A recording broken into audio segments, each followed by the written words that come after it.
And for today's video mga kalaboy, magluluto tayo ng adobong labong na may saluyot. Ayan. Sa mga aromatiko, meron tayo dito bawang, sibuyas. Sa pampalasa, gagamit tayo dito ng bacon strips. Ayan. Natira lang yan sa ref, kaya gagamitin natin. Tapos, ito yung labong natin. Ayan. At ito yung dahon ng saluyot. Ayan. So, samahan nyo ako mga kalaboy sa pagluluto ng adobong labong.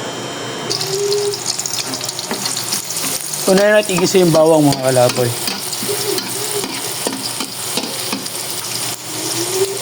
Ayan mga kalaboy, sinunod natin yung sibuyas. Ayan mga kalaboy, nilagay natin yung ating bacon strips. Ayan, gisa lang natin to hanggang sa medyo matusta yung ating bacon strips.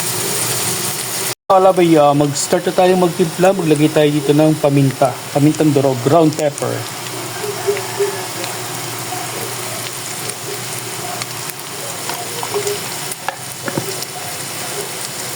Yan mga kalaboy, naglagay na tayo dito ng isang pirasong pork cubes. Yan mga kalaboy, naglagay na tayo dito ng bechin or MSG, optional. So depende po sa inyo yung mga kalaboy.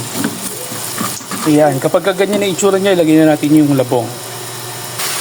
Yan mga kalaboy, nilagay natin yung labong. So haluin lang natin to para manuot yung lasa ng mga nilagay natin dito sa labong mismo. Yan mga kalaboy, set natin yung apoy sa high heat. Yeah. Saute lang natin to for about 3 to 4 minutes. Yan mga kalaboy, magsimula na tayo magtimpla. Nor seasoning, liquid seasoning mga kalaboy. Yan. Toyo.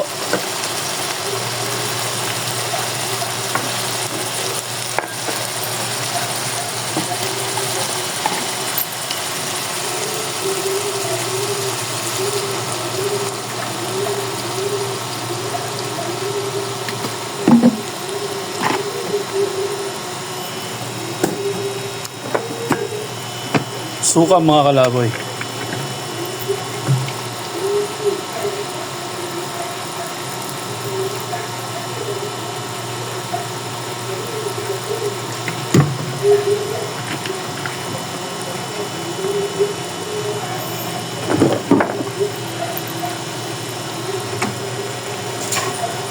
Yan mga kalaboy, haluin lang natin mga kalaboy at hayaan lang natin na magsama-sama yung lasa. Ayan mga kalaboy, may natira ditong chicharong baboy, so sama na rin natin para malasang malasa yung ating adobong labong. Nahalo na natin. Asukal mga kalaboy, pambalansin ng lasa.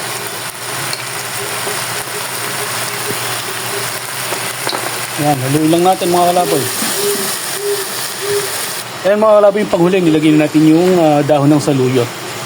Ayan, magbibigay ito ng additional flavor dito sa ating ginataang adobong labong mga kalaboy.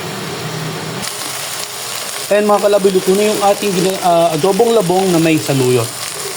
Ayan, so kung nagustuhan nyo yung recipe na ito mga kalaboy, don't forget to follow, like, share, subscribe, at mag-comment na rin kayo mga kalaboy kung nagustuhan nyo yung ganitong klase ng ulam mga kalaboy, kung kumakain kayo ng saluyot at labong. So please comment down below mga kalaboy. So hanggang dito na lang. See you next time mga kalaboy. God bless us all.